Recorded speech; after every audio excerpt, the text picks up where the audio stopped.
नमस्कार. श्री स्वामी समर्थ. समर्थी स्वादमध्ये आपल्या सर्वांचं खूप मनापासून स्वागत आहे.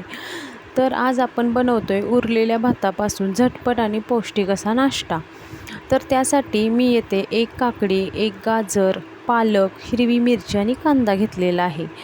हा उरलेला भात आहे. तर आता आपण गाजर आणि काकडी किसून घेतलेली आहे, कांदा कापून घेतलेला आहे आणि पालक स्वच्छ धुवून कापून घेतलेले आहे बारीक अशी. आता त्यासाठी आपल्याला बघा काही मसाले लागणार आहेत. कोथिंबीर, मिरची, चाट मसाला, हळद, जिरे, गरम मसाला, मीठ, लाल तिखट, हिंग आणि थोडीशी धने पावडर. आता एक बाउल घेतलं आहे, त्यामध्ये आपला शिल्लक राहिलेला भात काढून घ्यायचा. त्यामध्ये पालक, कांदा, काकडी, गाजर या सर्व भाज्या मिक्स करायच्या.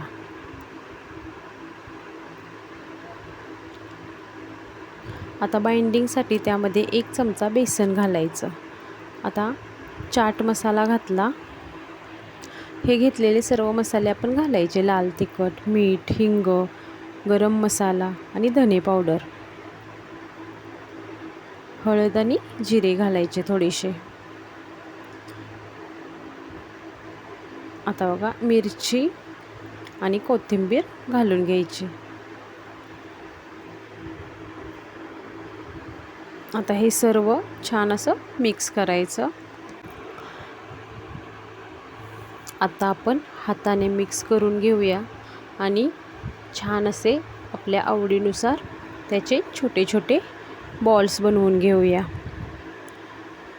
बघा यामध्ये सर्व भाज्या घातलेल्या आहेत आणि त्या भाज्या सर्व पौष्टिक आहेत. तुम्ही हा नाश्ता एकदा नक्की करून बघा जर तुमच्याकडे शिल्लक राहिला असेल भात तर. बघा असे छोटे छोटे गोळे मी तयार करून घेतलेले आहेत. आता आपण हे शॅडो फ्राय करायचे. तर आता आपण हे गोळे आप्पे पात्रामध्ये शॅडो फ्राय करणार आहे. तर त्यासाठी गॅसवर आप्पे पात्र ठेवायचं. ते गरम झालं की त्यामध्ये तेल घालायचं. गॅसची फ्लेम मीडियम टू लो ठेवायची. आता तेल गरम झालं की त्यामध्ये हे छोटे छोटे गोळे सोडून घ्यायचे.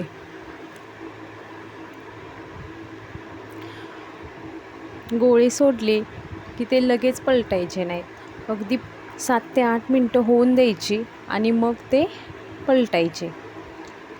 म्हणजे 7 ते 8 मिनटानंतर ते छान असे एका बाजूने भाजले जातात. बघा असे अलटून पलटून हे छान सर्व बाजूंनी भाजून घ्यायचे. अगदी मंद आचेवर भाजून घ्यायचे म्हणजे ते क्रिस्पी होतात आणि खायला पण छान लागतात. यामध्ये सर्व भाज्या घातलेल्या आहेत आपण पौष्टिक, त्यामुळे हे खाण्यासाठी अगदी चविष्ट आणि स्वादिष्ट आहेत. तुम्ही एकदा नक्की करून बघा, तुमच्या घरात सर्वांनाच आवडतील. आता हे बघा असे आपले तयार झालेले आहेत. आपण हे आता टोमॅटो केचप, मेयोनीज किंवा कोणतीही चटणी असेल त्यासोबत तुम्ही खाऊ शकता. खोबऱ्याची वगैरे चटणी असेल पुदिन्याची, त्यासोबत तुम्ही हे खाऊ शकता, छान लागतात. तर माझा व्हिडिओ तुम्हाला आवडला असेल तर माझ्या व्हिडिओला लाईक करा, शेअर करा आणि सबस्क्राईब करा. धन्यवाद.